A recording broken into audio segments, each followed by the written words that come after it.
Geng, sebelum kita mulai pembahasan kali ini, lagi-lagi gue mengingatkan bahwa pembahasan ini tidak bermaksud untuk melanggar aturan YouTube. Ini murni sebagai informasi dan semoga bisa menjadi edukasi untuk kita semua. Geng, kita semua pasti udah gak asing lagi ya dengan situasi negara-negara yang ada di wilayah Amerika Latin. Contohnya Meksiko, El Salvador, Ekuador, dan sebagainya.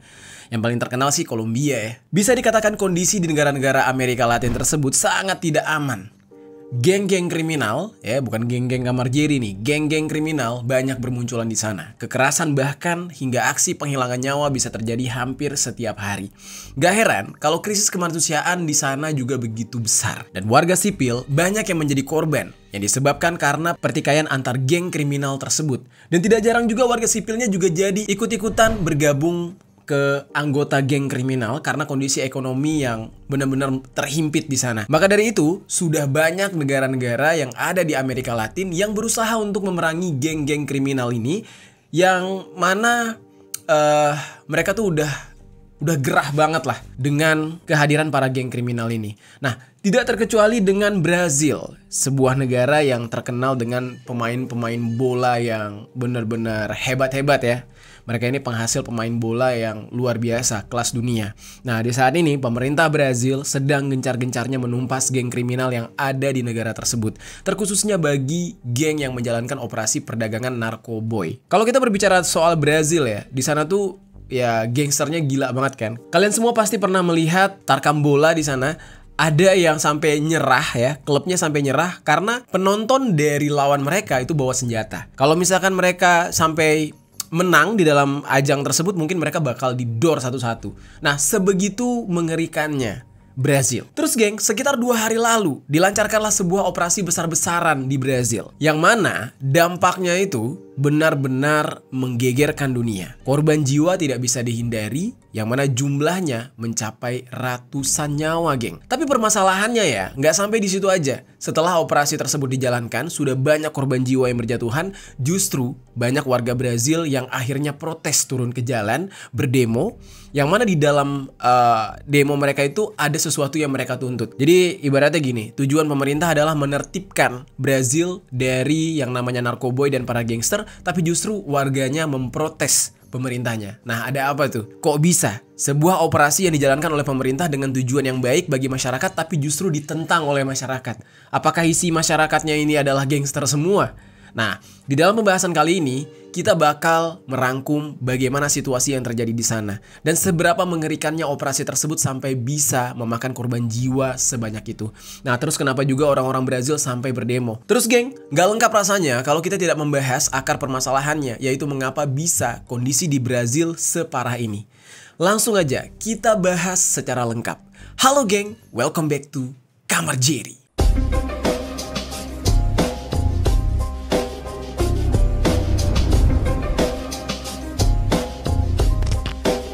Geng, untuk pembahasan pertama langsung kita bahas nih soal bagaimana operasi polisi di Brazil dalam memberantas para gangster ini yang sampai viral ke seluruh dunia.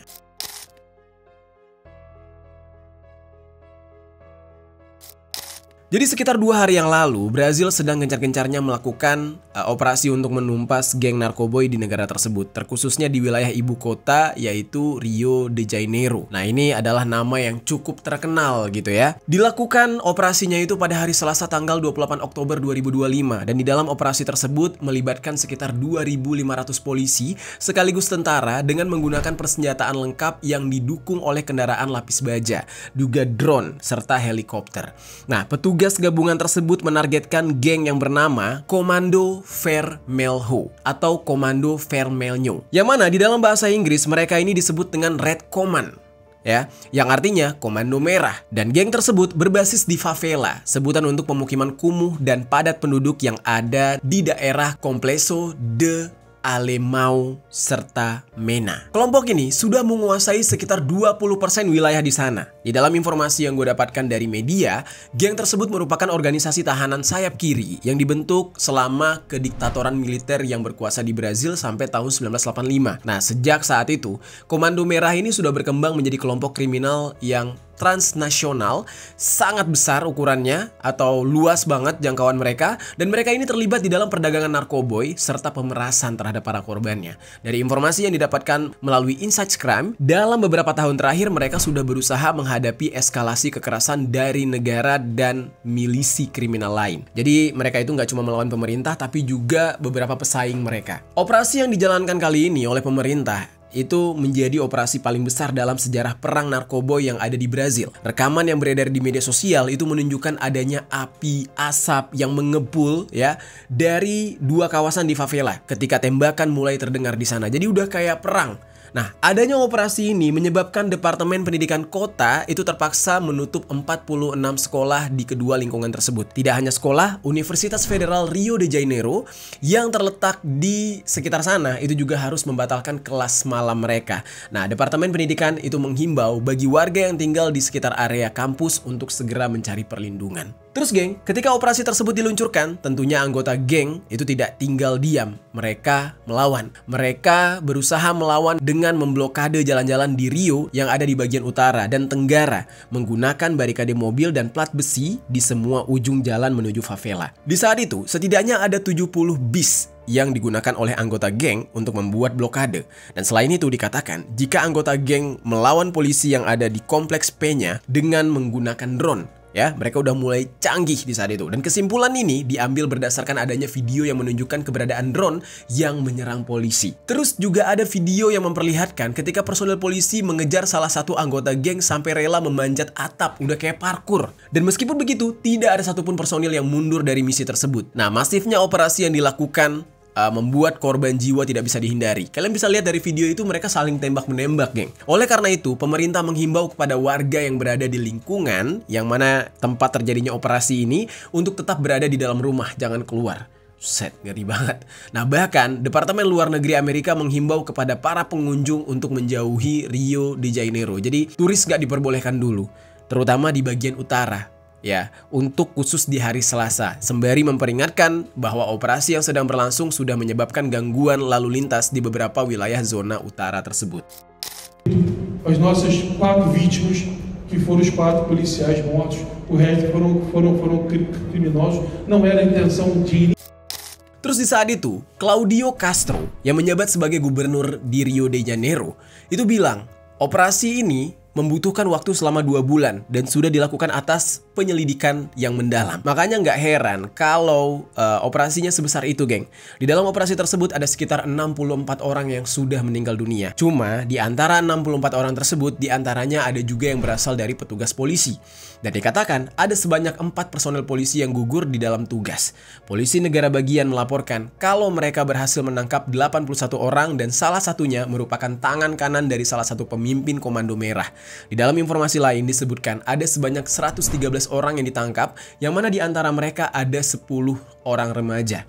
Terus juga ada 91 senapan laras panjang yang disita, serta polisi juga mengaku menemukan narkoboy dalam jumlah yang super besar. Stok yang bisa untuk menyuplai satu negara gitu. Cuma polisi tidak merinci nih jenis narkoboy apa dan beratnya berapa. Nah, di saat itu si gubernur yang bernama Castro juga menyampaikan keterangan kalau pemerintah Brazil akan tetap teguh melawan narkoterorisme. Wah, berat banget ya julukannya, narkoterorisme. Nah, cuma geng, media DW itu sempat menyebutkan jika warga di sana meletakkan setidaknya 64 jenazah di jalan yang menjadi bukti bahwa serangan tersebut sudah menyebabkan lebih banyak orang yang meninggal dunia. Jadi kali ini polisinya nggak main-main, dihabisi semuanya. Terus nggak cuma 64 orang yang sudah disebutkan tadi aja, masih banyak lain lagi. Kengerian di lokasi kejadian terungkap dari liputan yang dibuat oleh para jurnalis serta warga setempat yang merekam pakai HP gitu. Di tengah baku tembak yang sedang berlangsung, warga yang tinggal di lingkungan padat penduduk tersebut turut menyaksikan pemandangan yang benar-benar mengerikan. Mereka menyebutkan apa yang mereka lihat saat itu sudah seperti perang, ya kurang lebih kayak video-video perang yang sering kita lihat kayak ketika Israel menyerang Gaza atau mungkin Rusia menyerang Ukraina gitu ya. Mirip kayak gitu. Tubuh-tubuh manusia berjatuhan karena serangan yang terjadi di dalam operasi tersebut dan jenazah-jenazah mereka berada di tengah jalan, pinggir jalan, depan toko, depan rumah warga, pokoknya di berbagai tempat. Karena terlalu banyak korban yang berjatuhan, akhirnya para warga berinisiatif untuk membawa puluhan jenazah tersebut dari lokasi pertempuran dan dipindahkan ke lapangan terbuka. Kalau kita bisa lihat ya, dari berbagai dokumentasi yang beredar di media sosial nih, di mana jenazah-jenazah tersebut ya diletakkan berdampingan, dijejer gitu. Dan keesokan harinya, yaitu hari Rabu tanggal 29 Oktober 2025, jumlah korban jiwa dikonfirmasi sudah sangat banyak. Dari yang awalnya disebut 64 orang, ya, di saat itu udah ada 132 orang. Dan anehnya, beberapa pejabat pemerintah pun menyebutkan jika mereka terkejut terkait jumlah korban jiwa atas operasi yang sedang berlangsung. Karena nggak menyangka kalau ada 132 orang yang tewas, udah kayak bencana alam. Salah satunya di saat itu Presiden Brazil sendiri, yaitu Luiz Inácio Lula da Silva. Dia melalui Menteri Kehakiman Brazil, dia merasa terkejut dan heran karena pemerintah federal tidak mendapatkan pemberitahuan sebelumnya. Nah, menurut informasi yang berasal dari media BBC, di hari Rabu pagi, para warga membawa jenazah yang sudah tidak bernyawa itu ke sebuah alun-alun yang berada di Penha, di mana mereka menempatkan jasad-jasad tersebut bersebelahan ya dalam barisan panjang untuk memperlihatkan betapa mengerikannya serangan dari operasi pemerintah itu. Jadi semacam protes lah, dijejer gitu geng jenazahnya. Dan menurut media Brazil, perkiraannya bervariasi antara sedikitnya ya 50 sampai lebih dari 70 jasad yang dijejerin. Banyak jasad itu dilaporkan sudah diambil dari lereng bukit terdekat ya, dan tempat polisi mengatakan sebagian besar bentrokannya terjadi di beberapa lokasi. Nah, di sana tuh jenazah-jenazahnya itu diambil oleh warga. Dan menurut laporan dari Rafael Soares, seorang jurnalis Brazil yang meliput kejahatan di Rio, dia mengatakan bahwa Komando Merah sudah melakukan serangan di Rio dalam beberapa tahun terakhir. Dia menyebutkan merebut kembali wilayah yang sudah direbut oleh pesaingnya, yaitu First Capital Command atau disingkat dengan PCC. Nah, Soares juga menyebutkan bahwa operasi polisi tersebut merupakan bagian dari upaya Gubernur Castro untuk meninggalkan jejak dan memberikan pukulan telak terhadap kejahatan di kota yang dia pimpin menjelang pemilihan umum di tahun depan. Gila ya, dia nantangnya nantang kartel loh. Nggak takut ini si gubernur ini. Dan di saat itu, Menteri Keamanan Publik Rio yang bernama Victor Santos menyebutkan bahwa ada sebanyak 280.000 orang yang tinggal di sana selama penggerebekan terjadi. Dan bisa dibayangkan geng, bagaimana rasanya tinggal di sana ketika terjadi operasi sebesar dan semengerikan itu. Di tengah-tengah perang, peluru nyasar bisa aja, kapan aja menghabisi nyawa mereka. Dan terlebih lagi, ya memang di sana banyak warga yang bermukim. Kalau kita lihat sekilas ya, operasi ini kan sebenarnya baik geng, dan tujuannya bagus untuk bisa menumpas kejahatan di Brazil, khususnya di Rio de Janeiro. Namun, setelah operasi tersebut dilakukan, justru banyak warga yang tiba-tiba berdemo, memprotes pemerintah mereka, dan ya nggak terima dengan kejadian itu. Nah, sebenarnya apa yang terjadi? Kenapa bisa ada demo seperti itu? Kenapa warganya justru nggak senang dengan pemberantasan para gangster kriminal ini? Apa jangan-jangan kebanyakan di sana memang keluarga gangster? Nah, sekarang kita bahas nih geng. Warga Brazil berdemo.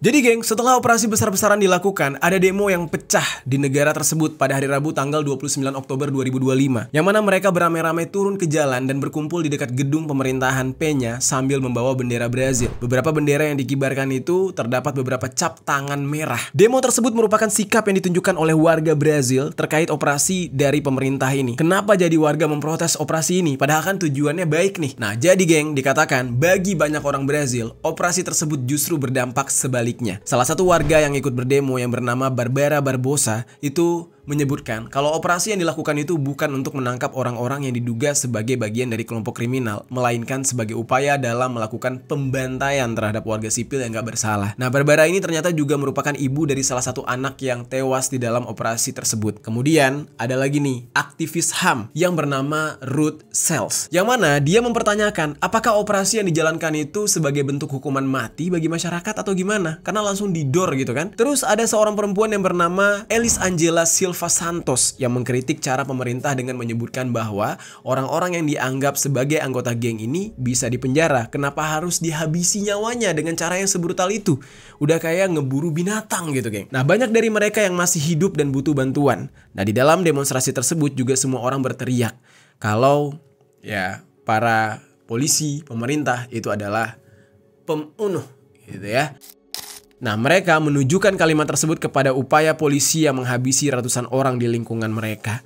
Ada hal yang berbeda juga nih, geng, dari demonstrasi di Brazil ini dibandingkan dengan demo-demo yang ada di negara lain. Pada saat demo, warga-warga yang ada di antaranya juga merupakan keluarga dari para korban yang tewas dalam operasi, menggeletakkan jenazah anggota keluarga mereka di jalanan kayak gitu aja, yang membuat siapa saja jadi merinding melihat betapa mengerikannya operasi ini, geng.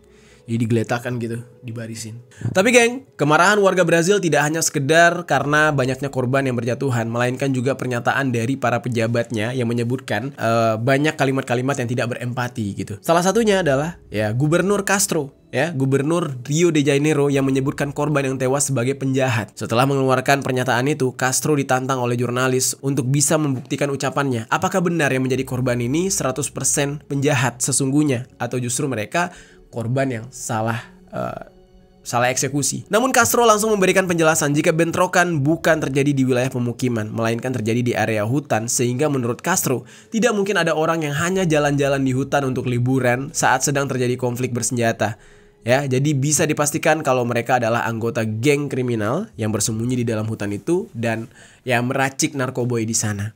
Nah, dari asumsi itu, Castro menyimpulkan jika orang-orang yang tewas diklasifikasikan sebagai penjahat, dia nggak peduli. Jadi intinya, Castro ini mengeneralisir semua korban itu adalah penjahat. Dia tidak memikirkan kemungkinan bahwa ada di antara mereka yang mungkin cuma warga biasa yang salah tembak. Nah, jadi benar-benar udah apa ya? Udah capek kayaknya pemerintah di sana. Jadi mereka tuh udah kayak berdarah dingin gitu. Terus geng, selanjutnya ada keterangan dari Felipe Cari, ya. Felipe Cari ini adalah sekretaris polisi negara bagian Rio yang mengatakan dalam konferensi pers ya bahwa jasad para tersangka itu memang ditemukan di area hutan. Para anggota geng tersebut menggunakan kamuflase pada saat melawan polisi. Mereka juga menggunakan peralatan yang lengkap seperti rompi, senjata. Nah, dan Cari menyebutkan ya, jika mereka ini sudah melepaskan pakaian dan peralatan dari jenazah tersebut. Nah, jadi si Cari ini menuduh jika orang-orang yang ada di lingkungan tersebut sebenarnya ada sebagian di antara mereka yang merupakan anggota kriminal yang diburu oleh polisi. Nah, cuma karena mereka sudah melepaskan persenjataan mereka, jadi mereka bisa berbaur di tengah-tengah warga sipil, seolah mereka itu bukan bagian dari anggota geng katanya. Nah, jadi pihak polisi ini nggak mau mengakui kalau mereka salah tangkap atau salah tembak. Jadi mereka cuma bilang, itu warga sipilnya juga anggota geng kok, cuma lagi nyamar aja. Dari pernyataan inilah warga Brazil menganggap jika otoritas yang berwenang seolah mengeneralisir kalau yang meninggal dunia itu semuanya adalah penjahat, bahkan menuduh jika ada di antara warga sipil sebenarnya adalah anggota geng yang sedang menyamar. Terus kemudian geng, ada lagi cerita dari seorang aktivis lokal yang bernama Raul Santiago yang mengaku jika dia bersama dengan timnya sudah berusaha untuk mengevakuasi jasad-jasad dari korban yang tewas. Dari sebelum fajar atau sebelum subuh ya, mereka sudah menemukan sekitar 15 jenazah geng. Selain itu, Raul ini ya serta timnya melihat banyak orang yang dihabisi dengan berbagai bentuk, dengan berbagai cara. Ada yang punggungnya didor, ada yang di kepala, ada yang di tusuk, ada juga yang sampai diikat. Nah, tingkat kebrutalan ini seperti sebuah kebencian dari para personel polisi yang sengaja melakukan hal itu kepada para terduga kriminal ini. Nah, Raul tidak menemukan kata yang tepat untuk menggambarkan peristiwa tersebut selain menyebutkan bahwa itu semua merupakan pembantaian. Bahkan reaksi terkait seberapa mengerikannya operasi yang dijalankan oleh pemerintah Brazil ini mendapatkan tanggapan dari kantor HAM PBB yang menyebutkan bahwa pihaknya merasa ngeri dengan operasi polisi yang sedang berlangsung di Rio de Janeiro. Bukannya menjadi solusi, ya, operasi mematikan ini justru melanjutkan atau memperburuk pola yang sudah ada sebelumnya, yaitu merenggut nyawa warga yang ada di sana yang begitu banyak. Nah, yang sering sekali membuat warga sipil, ya, terkadang juga ikut menjadi korban. Terus sementara itu, geng, Alexandre de Moraes selaku Wakil Presiden Mahkamah Agung Federal Brazil itu memerintahkan Castro untuk memberikan informasi mengenai operasi dan menjadwalkan sidang gubernur negara bagian dan kepala polisi militer serta sipil di awal bulan November. Kemudian Komisi HAM Senat yang ada di Brazil itu menyatakan bahwa mereka meminta penjelasan dari pemerintah negara bagian Rio. Nah, terus pihak Kejaksaan Rio juga meminta Castro untuk memberikan informasi yang rinci terkait operasi tersebut serta bukti bahwa pemerintah tidak memiliki cara lain yang lebih tidak membahayakan dalam memberantas geng narkoboy ini. Intinya, banyak pihak yang menyoroti kalau operasi yang dilakukan di Brazil ini ya tidak menjadikan itu sebagai sebuah solusi. Jadi nggak membuat kelompok kriminal di sana berhenti. terkait banyaknya geng narkoboy yang ada di Brazil, tapi ini justru membuat masalah baru, yaitu dengan mengeksekusi massal terhadap orang-orang yang belum tentu bersalah. Nah, melihat situasi yang sedang terjadi di Brazil ini, gua di sini pengen ngajak kalian untuk melihat lebih dalam tentang kondisi yang sebenarnya. Ada apa sih di Brazil? Nah, sekarang kita masuk ke dalam pembahasannya.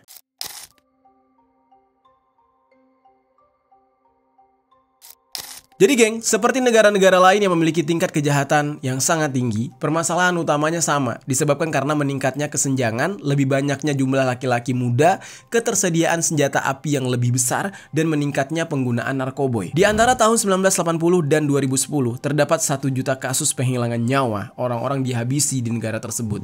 Pada tahun 1980 ya, tingkat aksi penghilangan nyawa adalah 11,4 per 100.000 penduduk, yang meningkat lebih dari 2 kali lipat menjadi 28,4 di tahun 2002. Di tahun 2021, Brazil ini memiliki tingkat kasus penghilangan nyawa orang-orang dihabisi sebesar 21,26 per 100.000 penduduk, yang lebih rendah dibandingkan tahun 2017 sebenarnya. Nah, studi lain menyebutkan tingkat penghilangan nyawa di tahun 2017 sebesar 32,4 per 100.000 penduduk, dengan 64.357 aksi penghilangan nyawa.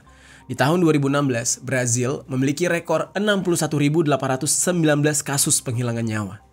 Merinding banget geng. Yang mana itu berarti rata-rata ada 168 kasus penghilangan nyawa setiap hari.